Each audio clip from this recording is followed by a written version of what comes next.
Welcome back to another Unruly video. If you're new, welcome. Hit the subscribe button, hit the bell so you know when we post. If you're a returner, what's poppin'?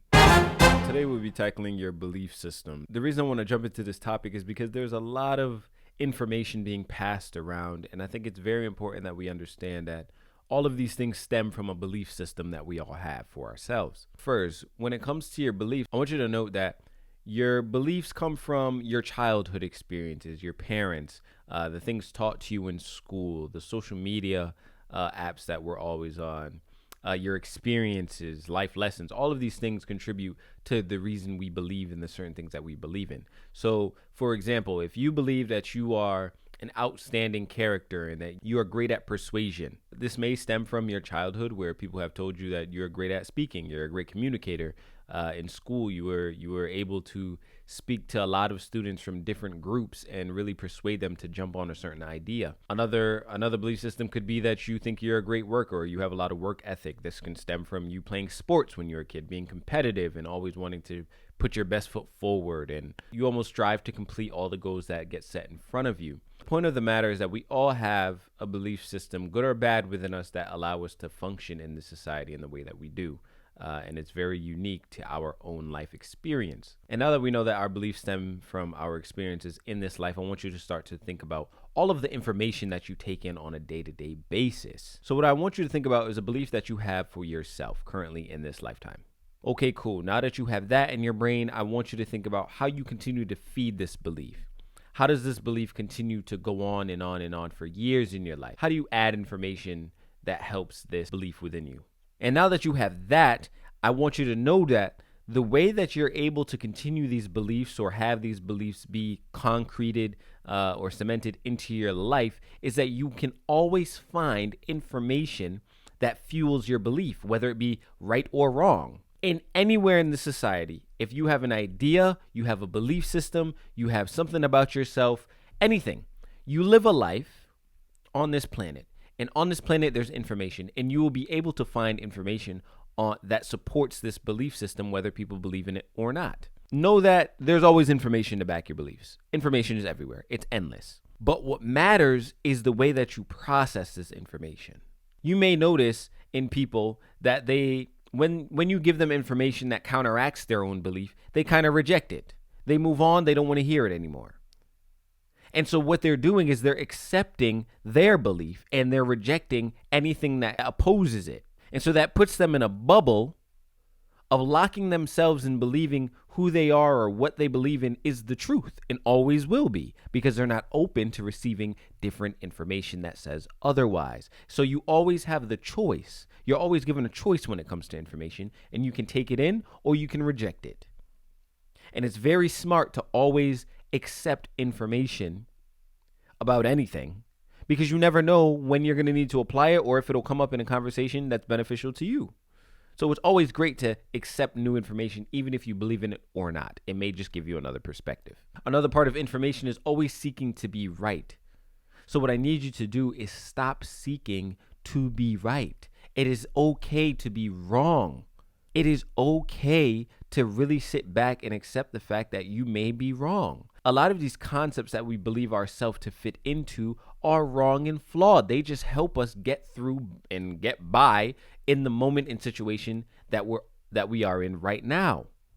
So you got to know that the things that you go through right now are not the things that you're going to go through in 6 months, a year, 4 years, 5 years, even maybe a week. It doesn't matter. The things that you believe in right now are not always right. They're not always going to be right. So you should just stop seeking to be right, because within a day, a week, a year, like we just said, it can all change and become different. So you have to slow down and stop trying to seek to be right or proving people wrong, because it doesn't matter. At the end of the day, we're all living this life to run away from discomfort. Anything that's uncomfortable for us, we run away from. We build a house to run away from the cold. We put on clothes to run away from being vulnerable. We do all of these things in life that shelter us.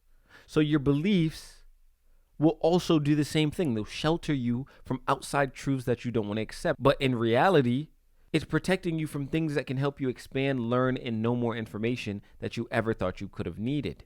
And the last part of your beliefs that I want you to start to do is test your beliefs. Testing your beliefs is imperative to growth.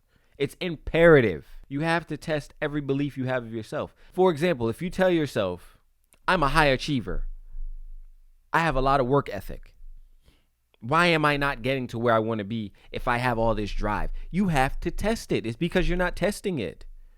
Because what you'll realize is that the things that you tell yourself are very flawed, are very convoluted. Because when they're put to the test, a lot of the times they fail and they don't hit the expectation that you had on yourself or that you told yourself. So it's not to say that your belief is wrong. It's just that you're not testing it. So therefore, you're not growing.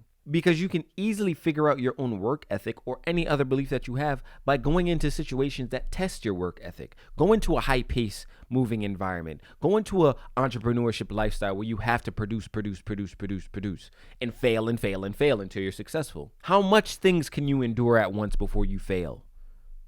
And so what that does is it really gives you a mirror of yourself to say, hey, am I really who I thought I was? So what it does is it exposes you to all the vulnerable blind spots that we try to fill with these lies of our beliefs. So always take the time out to test your beliefs, no matter what it is, whether it be your appearance, whether it be your work ethic, whether it be how well you work out, whether it be if you're athletic or not, if you can, whatever, it doesn't matter. Test it. And constantly test it, because what you'll come to conclusion is that you'll fail to hit the benchmark that you had for yourself. And what it does is it gives you an accurate standing at which you sit right now so that you can build upon that. Build. And as you build and you rise, you solidify a foundation so that you don't necessarily fall through the cracks. Or when obstacles come against you, you fail because you don't have a foundation to really sit on. Or if an opportunity presents itself, you can't work at your optimal levels. No, now you understand where you are, you know where you sit, and you can act accordingly. So your beliefs are very important because they can either make you or break you in this world. And just to go over it again, one, your beliefs stem from an experience, your childhood, your parents, things, you're constantly getting things, you're constantly experiencing things in your life. That's where your beliefs come from. Second, information is endless, and you can find information that support or reject your beliefs. And it's up to you to always open your doors to having information come into your system. And lastly, always test your beliefs. This is imperative for growth. And that's pretty much it on belief systems. Please let me know in the comments below what you feel about your beliefs and what you think about these concepts. If you like this video, give it a thumbs up. If you're new, welcome. Hit the subscribe button, hit the bell so you know we post. And I hope to see you all on the next video. Have a great day.